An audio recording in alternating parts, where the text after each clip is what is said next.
Hi hello எல்லோரும் நல்லா இருக்கீங்களா? இன்றைக்கி நம்ம என்ன பார்க்க போகிறோம்னா சிக்கன் 65ங்க. அதுக்கு முன்னாடி நம்ம சேனல் இப்போ தான் முதல்ல பார்க்குறீங்கன்னா நம்ம சேனலை சப்ஸ்கிரைப் பண்ணி வச்சுக்கோங்க. அப்போ தான் வீடியோக்கள் போட எனக்கு இன்ட்ரெஸ்ட்டாக இருக்கும். சரி வாங்க என்ன செஞ்சுருக்கோன்னு பார்க்கலாம். இன்றைக்கி பார்த்தீங்கன்னா சிக்கன் 65 அது ஒன்றும் இல்லைங்க, மீன் மேக்கரில் சிக்கன் 65 செஞ்சுருக்கேன். இது எப்படி செய்யறதுன்னு பார்த்துடலாம்.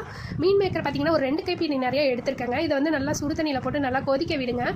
கொஞ்சம் நேரம் நல்லா கொதிச்சதுக்கப்புறமா அடுப்பு ஆஃப் பண்ணிடலாம். இப்போ பார்த்தீங்கன்னா சில்லி பவுடர் கடைகளில் கிடைக்கிது. இது 2 ஸ்பூன் போட்டிருக்கேன். கருவேப்பிலை, மஞ்சள், உப்பு இதையும் இதிலே சேர்த்துக்கலாங்க.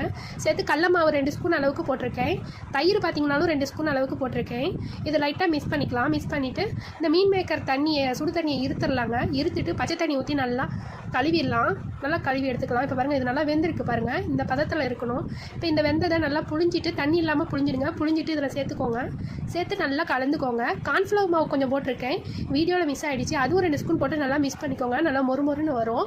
இதை நல்லா மிக்ஸ் பண்ணி ஒரு 10 நிமிஷம் மூடி போட்டு ஊற விடுங்க. நல்லா ஊறணும். இப்போ இது 10 நிமிஷம் ஆகிடுச்சு. ஒரு பாத்திரத்தில் எண்ணெய் ஊற்றிருக்கேன். எண்ணெய் நல்லா காஞ்சதுக்கப்புறமா இந்த மீன் மேக்கரை ஒவ்வொன்றா எடுத்து போட்டு பொரிச்சு எடுத்திங்கன்னா சூப்பரான மீன் மேக்கர் சிக்கன் 65 ரெடி ஆகிடுச்சிங்க. இந்த மாதிரி நீங்களும் செஞ்சு பாருங்கள். செஞ்சு பார்த்து எப்படி இருந்துச்சுன்னு எனக்கு கமெண்ட் பண்ணுங்கள். பிடிச்சிருந்தா ரோஸ் கார்டன் சேனலை சப்ஸ்கிரைப் பண்ணுங்கள், சப்போர்ட் பண்ணுங்கள், லைக் பண்ணுங்கள், ஷேர் பண்ணுங்கள், கமெண்ட் பண்ணுங்கள். லைட்டாக உப்பும் லைட்டாக மிளகாய் தூளும் தூவியிருக்கேங்க. கொஞ்சம் ஆனியன் வச்சு சாப்பிட்டிங்கன்னா சிக்கன் சாப்பிட்ற மாதிரியே இருக்கும். சூப்பராக இருக்கும். சில்லி சிக்கன் சாப்பிட்ற மாதிரியே. கொஞ்சம் சளி பிடிச்சிருக்குங்க, அதனால் குரல் கொஞ்சம் கரகரன்னு இருக்குது. கொஞ்சம் அட்ஜஸ்ட் பண்ணிக்கோங்க. இப்போ பார்த்தீங்கன்னா சிக்கன் 65 ரேஞ்சில் இது சூப்பராக இருக்குங்க. பாருங்கள், நான் பிரித்து காமிக்கிறேங்க. சூப்பராக இருக்கும். நல்லா உள்ள எசன்ஸ் எல்லாம் இறங்கி சூப்பர் டேஸ்ட்டில் இருந்துச்சு. நீங்களும் ட்ரை பண்ணி பார்த்து எப்படி இருந்துச்சுன்னு எனக்கு கமெண்ட் பண்ணுங்கள். ஓகே பாய், மீண்டும் சந்திப்போம்.